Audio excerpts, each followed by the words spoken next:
What is going on, everybody? Welcome back to the channel. After Sound here, bringing you Splinter Lens content every single day. We also stream right here on this channel every Tuesday, Thursday, and Sunday morning, so come by and say hello.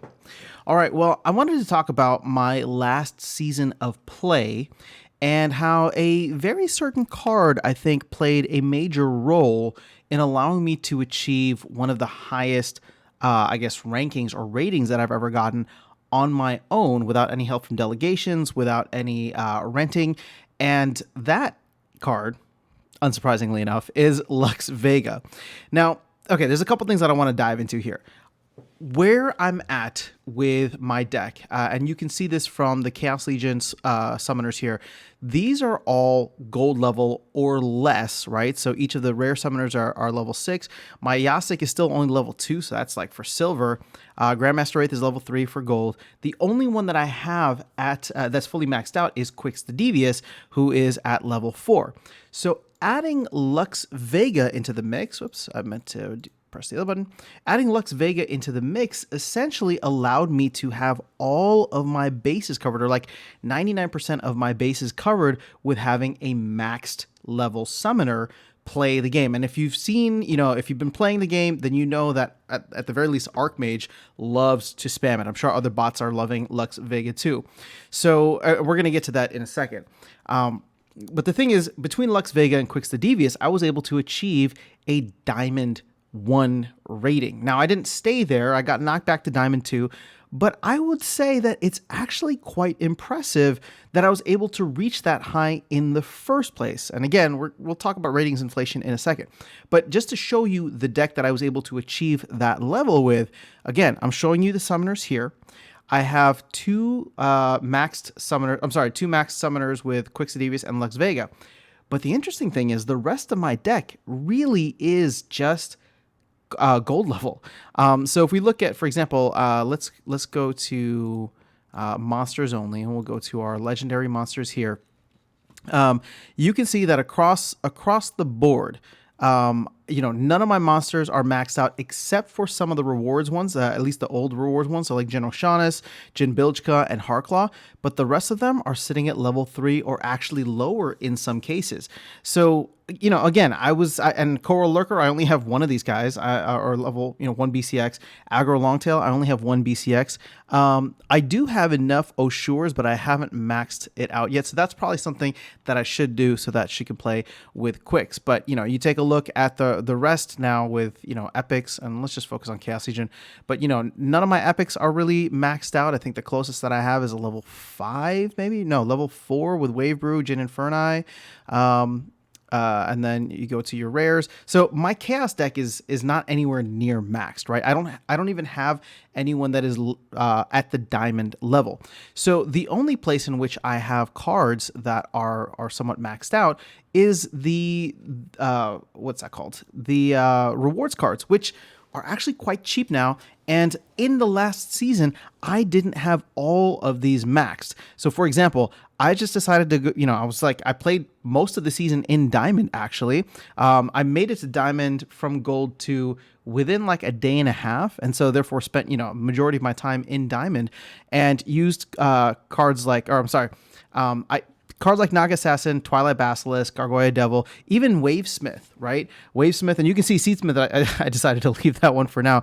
A lot of these were at level 6 or 7 still. So I figured if I'm spending my time, or a majority of my time now in Diamond, I should at the very least max these guys out because the cost isn't very high. I mean, these things are selling for pennies, right? And you look at the common cards as well. I haven't done that yet for like the common cards here, although, I don't think that it's going to be too pricey for me to go through and, get what Ever Hungry Skull is selling for a penny, I think. Yeah, selling for a penny. So again, these are the areas of arbitrage that I'm looking at. Whoops, I meant to go to cards. These are the areas of arbitrage that I'm looking at, and I'm wondering, okay, if Lux Vega and Quix can already take me to to Diamond 1. Again, I'm not saying that it's good enough to get me to champ just yet. Obviously, it wasn't. But now I can slowly start to figure out how to level up my deck over time. And I think the first thing that I'll probably focus on are the legendaries and getting these guys maxed out if I can. Because at the very least, I'll be able to use them with either of those summoners. A lot of these guys are super super powerful at the highest of levels. And so I'd want to make sure that I can take advantage of that and have them available, because I think the only one that I have here, I do have Carnage Titan maxed out, and that's because I got lucky with a gold foil during the airdrop, which I sold and then essentially used that to max out with the regular foil ones. So, again, this is probably going to be my focus. And once I can get the legendary cards there, here's my rough game plan. And I'm not putting any extra capital in. I'm just reinvesting the profits that or the winnings that I have and putting it back into the game. So, it's going to take a while. I think I just checked, and for me to like max out the rest of my Chaos Legion legendary cards, it's like $500, right? That includes the fiends, but at this point in time, a lot of my fiends are still only level 1, maybe level 2 in some cases. So I will need to level those guys up. In fact, let me do level 2 here, because I'm getting dinged for this in gold right now because I'm playing with only level 1s. So I will go ahead and do that. Now, the one thing I want to talk about when it comes to rating inflation, I have a theory as to why I was able to get so high in terms of my rating and do so well this season.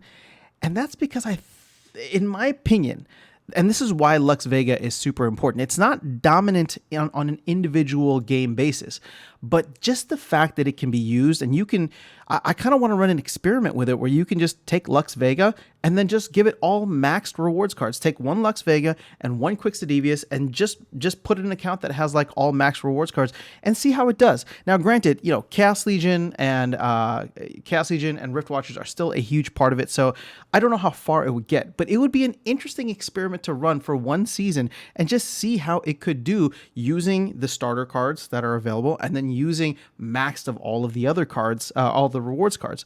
So again, I don't know if I'm going to run that experiment. If you want me to, let me know. We can give it a try and see. Maybe I'll rent a Lux for a season, just because it's like what, 20 cents. Yeah, so it's not too crazy. We could probably do this with a rental without me having to buy another Lux, because I don't feel like spending $670. But the point that I'm trying to make here is that it seems as though there is a certain type of ratings inflation that has now hit the highest of levels, because we always talk about all the bots at the lower levels and how they just beat up on each other, and over time they level up because you earn more with your bonuses and all that over time, your win streaks, your bonuses and all that. So you move up over time when there are a lot of people beating up on each other.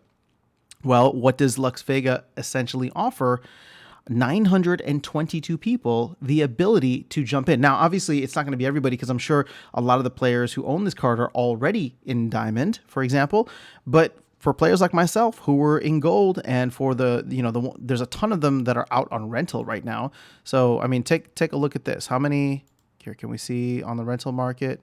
I want legendary summoners. There's 42 of them available for rent right now. So I don't know how many are actually currently being rented. But my point is, when you add that many more players at the higher level that can compete with a gold level, or I even spoke with someone on Twitter saying that they were able to do this with a silver level deck and make it up into, a super high rating. I don't know if they actually went into Diamond, but point being is that, they were able to reach up into the higher levels of gold, which probably helps push the gold players up into Diamond when you think about it, because again, just rising tide lifts all boats essentially. So that's kind of my theory for this, and why I was able to reach such a high level. But I am curious to get your thoughts on if that is the case. How was your experience last season? If you play in silver, gold, or diamond, were you able to reach those levels sooner than you thought? Like, did the game just get a little bit easier? Granted, I spent most of the season, especially because I was traveling last week, I spent most of the season with the Archmage bot running things, right? Like, there were a couple of days where I would play and I would like run my ECR down, but for the most part, I was traveling and didn't really bother. I would just check in here and there. So I'm curious to know what that experience was like for you guys, whether as players, whether you're managing your bots or bots. There's a bunch of different services. So let me know in the comments below. And then, like I said, I was just trying to share where my deck is at with you, so that hopefully, if you are close or wanting to try and replicate the same results that I had to get into high diamond, you really only need these two summoners, in my opinion. Where's Quixodevious? Yeah, so let's go for max level, and let's do promo Chaos Legion. I mean, check this out. Like for 20 something cents a day, like that's not terrible, guys. That's not terrible. 18 cents for Lux Vega, 60 or 3.4 cents for Quicks the Devious. And then if you really want to get spicy with it, you can see that it's actually not that expensive to get all of these other summoners. Again, I'm talking about pennies a day, but the idea is that you should be able to earn a lot more in Diamond Plus. So actually, the last thing that I'm going to do here is let's open up Splinter Share, and I want to see if we can just if you can just see how I did. Sorry, this video is getting a little bit longer than I expected.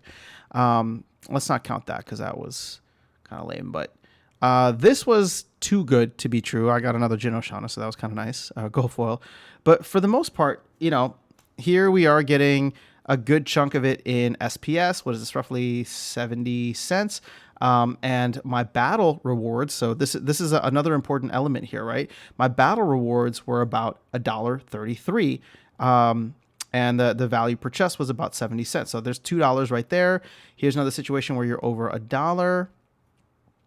Let's see here, over $2, $1, close to $1.50. So I guess what I'm trying to get at here is now that we have, or now that I have like a season's worth of data, this is awful. This is actually somewhat atrocious, but let's see. Okay, then I took some time off. These must have been, oh, here are the gold level chests.